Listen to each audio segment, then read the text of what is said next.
Hello, so thinking today about simple single changes that you can make to your learning environment in order to improve the learning for your students.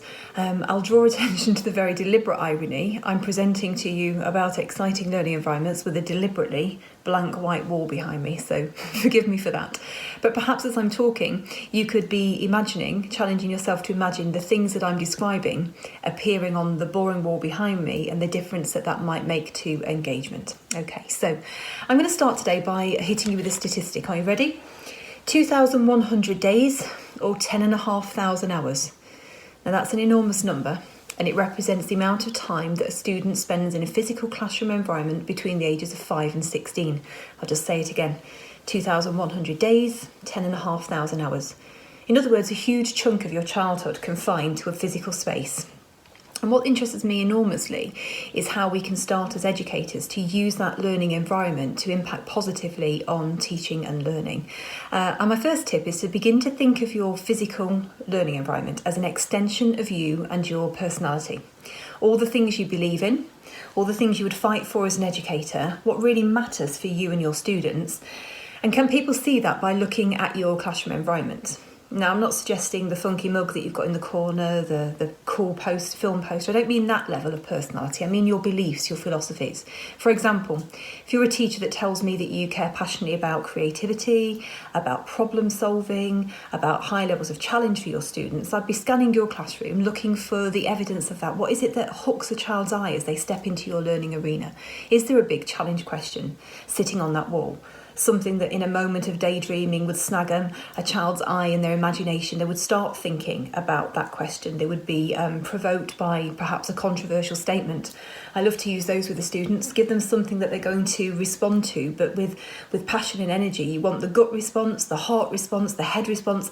Watch children come at you when you put something controversial in front of them. Now, as I'm describing physical learning environments, I'm aware of, again, the other big irony.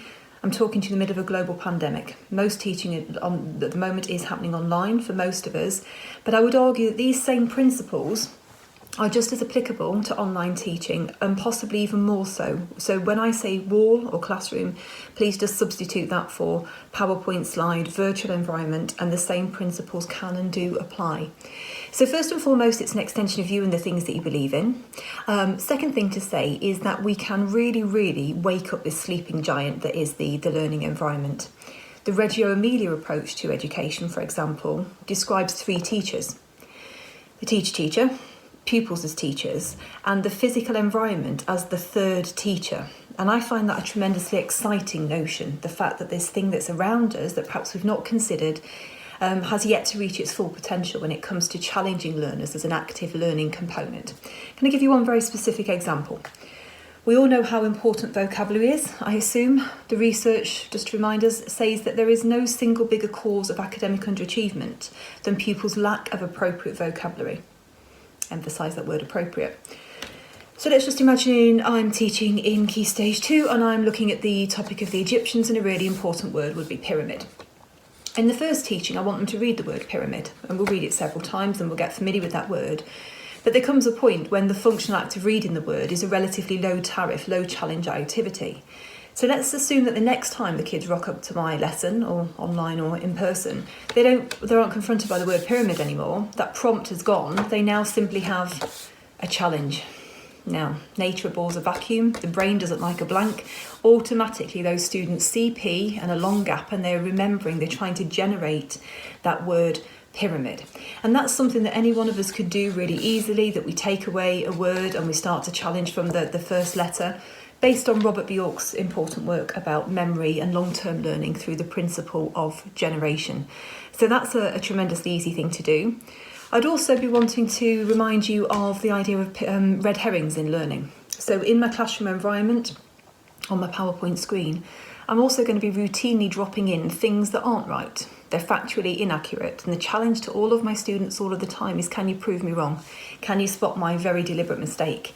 I'm going to try and catch you out, because surely my job as an educator in 2021 is as much to do with helping them to be critical consumers of information, wised up citizens, as it is anything else. I've run out of time. There's 5 seconds left. It was so great to talk to you, and I hope there's something there to intrigue you. Do let me know how else I can help you with making learning effective in terms of environment, and keep safe and well, everybody. Take care. Bye-bye.